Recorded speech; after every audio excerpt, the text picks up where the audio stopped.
Hello friends, आजको यस भिडियोमा हामी BSc फर्स्ट इयर को इंटीग्रल क्याल्कुलसबाट हामी डेफिनेट इंटीग्रल हेर्न गइरहेका छौं। हामीले यो भन्दा तीनटा भिडियोमा हामीले डेफिनेट इंटीग्रल को बारेमा सुरुमा डेफिनेसन पढ्यौं हो, त्यसको ब्याकग्राउन्डहरु बुझ्यौं, त्यसको के त्यो त्यसको डेफिनेसनमा के पर्छ, कसरी डिफाइन गरेको छ त्यो हेर्यौं। त्यसपछि हामीले नम्बर 1 को एक्सरसाइज गर्नको लागि हामीले दुईटा भिडियो हेर्यौं भने अब हामी नम्बर 2 को एक्सरसाइज गर्नको लागि आज यस भिडियो हेर्न गइरहेको छौं।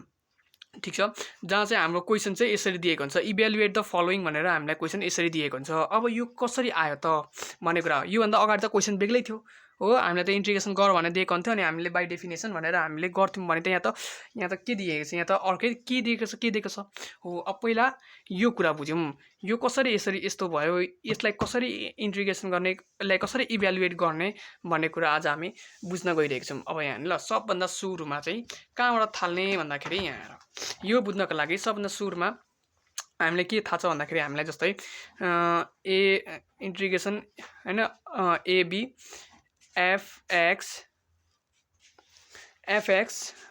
dx को इन्टिग्रेसन गर्दाखेरि बाइ डेफिनेसन हैन as a limit of the sum हामीले के बुझेको थियौं भन्दाखेरि यो भनेको यसलाई h tends to 0 limit h summation r equals to 0 n - 1 fx हो। हामीले यही fa प्लस rh थियो होला, fa प्लस rh गरेर हामीले यो डेफिनेसन हामीले हेरेको थियौं। अब त्यो उतापट्टिको जुन आज हामी गर्नेवाला छौं त्यो चाहिँ कसरी के हो भन्दाखेरि यहाँ ल त्यसले कसरी गरिन्छ भन्दाखेरि यहाँ यदि मैले here if a equals to 0 मैले यदि a लाई चाहिँ मैले के राखे अरे, a लाई मैले 0 राखे भने अब के हुन्छ भन्दाखेरि हाम्रो a त 0 भयो भनेपछि हाम्रो b त b छ हो किन, b त b छ भने देयरफोर nh भनेको के हुन्छ, nh भनेको b माइनस a हो। भन्नुको मतलब यो भनेको nh भनेको के भयो, b माइनस a भनेको b भयो, a त हाम्रो 0 छ भन्नुको 0 छ हो, र b को ठाउँमा 1 है, b को ठाउँमा 1 हो, b को ठाउँमा b हैन, b को ठाउँमा 1 हो। भन्नुको मतलब यो भनेको कति भयो, 1 भयो हो, बुझ्यो। भनिसकेपछि हाम्रो h भनेको के रहेछ, 1/n रहेछ। यो केसमा हाम्रो h भनेको के आउने रहेछ, 1/n आउने रहेछ। भनिसकेपछि अब यसैलाई यहाँनेर यसलाई के लेख्न सक्यो भन्दाखेरि यो भनेको त अब abf जुन यो x छ dx यो जुन छ h टेन्ड्स टु 0 लिमिट यसलाई h समेसन h हैन 1/n r equals to 0 n - 1 हो किन, n - 1 अनि यहाँ यो fa प्लस rh छ हो किन। a भनेको हाम्रो 0 भइसक्यो, a हाम्रो के भयो, a हाम्रो 0 भयो अनि प्लस त्यसो हो भने अनि r h भनेको कति हो, h भनेको 1/n हो। भनिसकेपछि यो a 0 हुँदाखेरि के हुन्छ, यो 1 r/n हुने भयो कि भएन, किन भन्दाखेरि यहाँ ल f भने fa प्लस h छ, rh छ, f0 plus r into 1/n, h भनेको 1/n हो। भनिसकेपछि यो भनेको त f r/n आउने भयो कि भएन, आउने भयो भनेपछि f r/n हुने भयो हो। अब यहाँ यो कसरी योसँग बराबर छ भन्ने कुरा हो क्या। अब यहाँ यसमा चाहिँ के हुन्छ भन्दाखेरि यसलाई हामी के लेख्न सक्छौँ भन्दाखेरि यसमा चाहिँ यो जुन छ नि यो n, यो जुन छ नि यो 1/n changin changing 1/n to dx, ठीक छ, 1/n to dx and r/n to x सबैमा यही गरिन्छ। अब बुझ्यो। And h tends to 0 limit summation r equals to 0 n - 1 लाई चाहिँ हामी के गर्छौं भन्दाखेरि हामी यसलाई इन्टिग्रेसनको साइनमा यसरी राख्छौं, यसलाई यतिलाई हामी के गर्छौं, इन्टिग्रल साइन राख्छौं हो। अब यही हो, यति नै बुझ्नुपर्छ। के गर्यो भन्दाखेरि यसमा जुन हामीलाई दिएको यो डेफिनेसन जुन थियो limit 0 h summation r equals to 0 n - 1 f a plus rh जुन थियो हामीले यो त integration a b f x dx equals हो नि त। यसमा a लाई हामीले 0 मान्यौं, b लाई हामीले 1 मान्यौं, त्यसो भए nh भनेको b - 1 हुन्छ, nh भनेको 1 - b - a हुन्छ। भन्नुको मतलब b भनेको हाम्रो 1 छ, 1 - 0 1 हुन्छ, h भनेको हाम्रो 1/n आयो हो। यति भयो हो। अब यति भइसके पछाडि अरु केही पनि हैन। अब यो भनेको हाम्रो यदि a 0 हो भने यो भनेको हाम्रो f के हुन्छ r/n हुन्छ। h भनेको 1/n छ हो।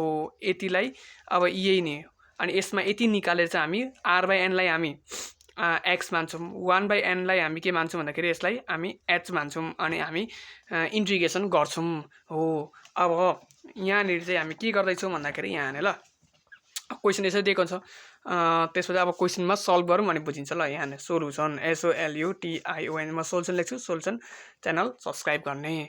यहाँ सोलुसन दिइसके पछाडि अब यहाँ ल यसलाई हामीले हियर यो जुन सिरिज छ यो सिरिजको 8 टर्म कति हुन्छ ल 8 टर्म भनेको त यो सिरिजको 8 टर्म निकाल्नु पर्यो भने हामी के लेख्न सक्छौं भन्दाखेरि यसलाई 1/n + r लेख्न सक्छौं।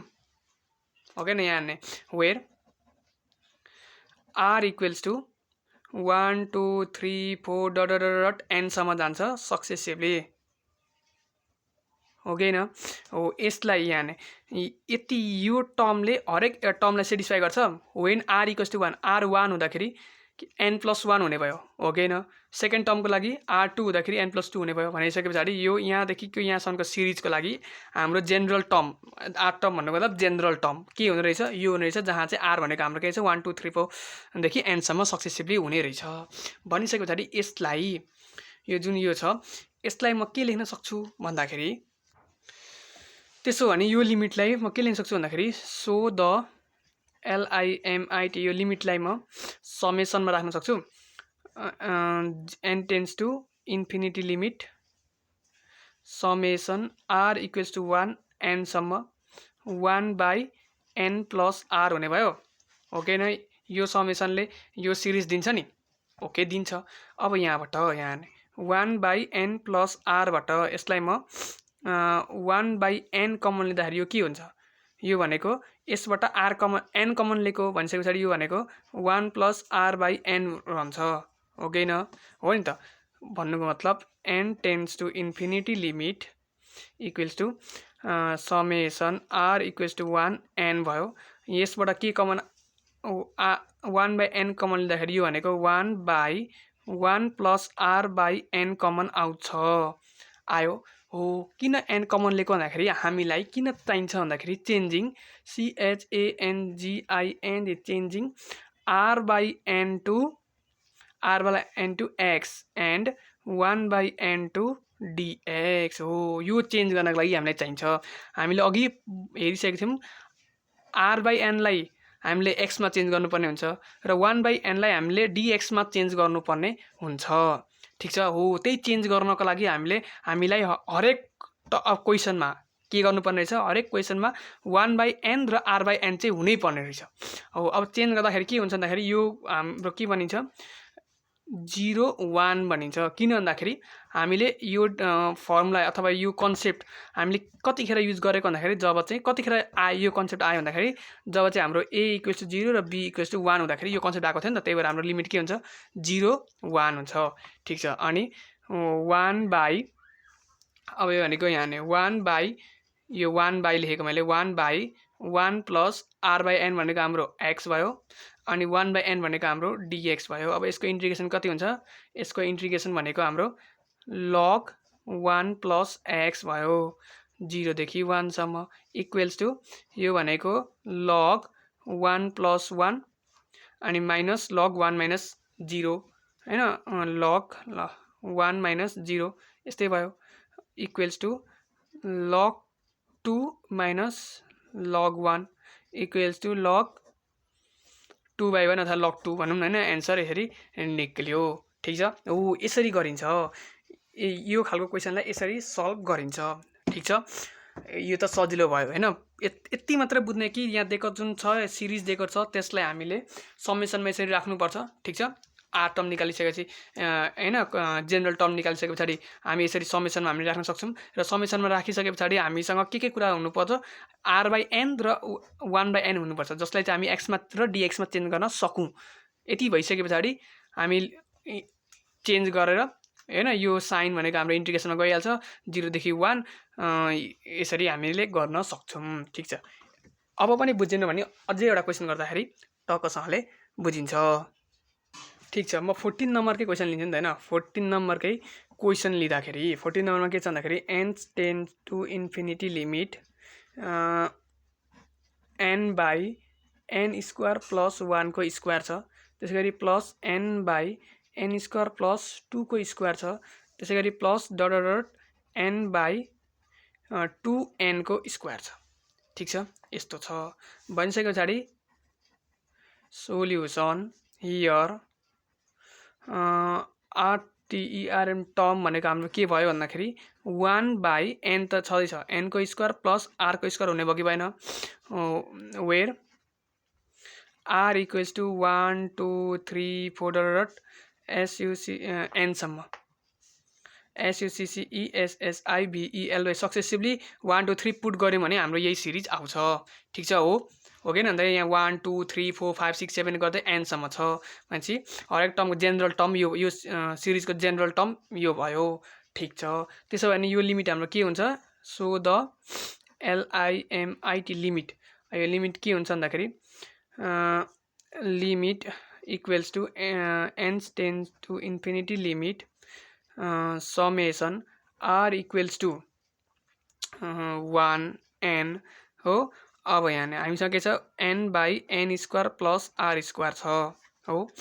ठीक छ, अब equals to n tends to infinity limit अब हामीलाई के चाहियो, यसबाट हामीलाई 1 बाई n र r बाई n चाहियो। अब यहाँ summation r equals to 1n यहाँ ल n by n square plus r square छ, यसबाट मैले n by n square common लिए भने के हुन्छ 1 plus r square by n square हुन्छ, हो कि न हो। अब यो र n र यो एउटा n काटिन्छ अनि के रहन्छ 1 by n 1 plus r square by n square रह्यो। ठीक छ, इक्वल्स टु भन्नुको मतलब 1 by n into 1 by 1 plus r square by n square हो। यति गरिसके पछाडि हाम्रो 1 बाई n पनि आयो, यहाँबाट r बाई n पनि आयो भने पछाडि यसलाई हामीले के लेख्न पाउने रहेछौँ 1 by n into 1 by r plus 1 plus r को स्क्वायर प्लस n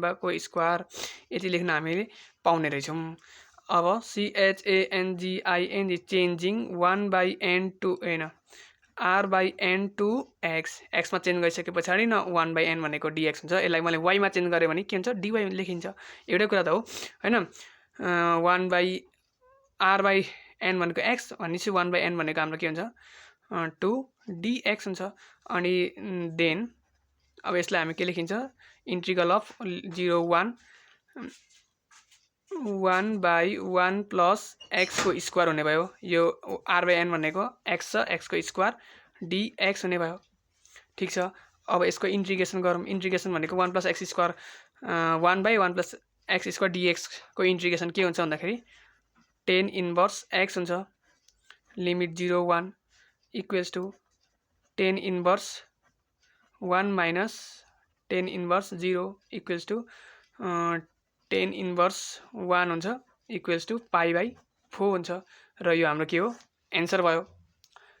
यसरी हामी गर्न सक्छौँ। यो भनेको 14 नम्बरको हामीले एन्सर निकाल्यौँ।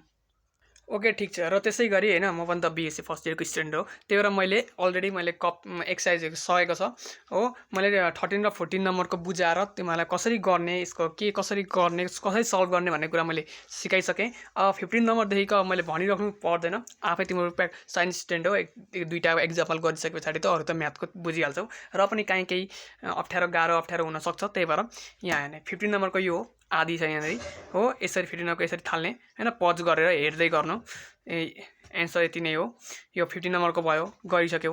16 नम्बरको यहाँ छ, यसरी गरेको छ मैले हो। ह्यान्डराइटिङ यस्तै छ हैन मेरो, आफै बुझेर अलिकति बुझ्ने ट्राई गर्ने। ठीक छ, त्यो भनेको 16 नम्बरको त्यतिमै सक्यो। त्यसै गरी यहाँनिर छ 17 नम्बरको मैले यसरी गरेको छ टक्कसँगले 17 नम्बरको हो, हेर्ने हो। ठीक छ, पज गर्दै टक्कसँगले हेर्दै गर्ने। अनि यहाँनिर छ 18 नम्बर यो भयो हो। त्यसै गरी यहाँनिर छ 19 नम्बरको त एकैछिनमा सकिगयो हैन। 19 नम्बरको सजिलै थियो, गाह्रो त केही छैन, यसरी भयो। यो भनेको हाम्रो 20 नम्बरको भयो, अलिकति पल्टेन हौ यो भनेको हाम्रो 20 नम्बरको यहाँसम्म छ त्यस पछाडि यतापट्टि यहाँनेरि मैले गरेको छ यहाँनेरि यी हेर्ने ओ ठीक छ यो भयो त्यस पछाडि 21 नम्बरको अलिकति गाह्रो छ तिम्रो बुझ्दैनौ गरेको बुझ्दैनौ त्यही भएर 21 नम्बरको 22 नम्बर 23 नम्बर अलिकति त्यसलाई चाहिँ बुझाउनै पर्छ राम्ररी त्यही भएर म सेकेन्ड भिडियो फोर्थ यो भयो फिफ्थ भिडियो लिएर आउने छु भन्दै त्यतिन्जेलको लागि हस्त धन्यवाद।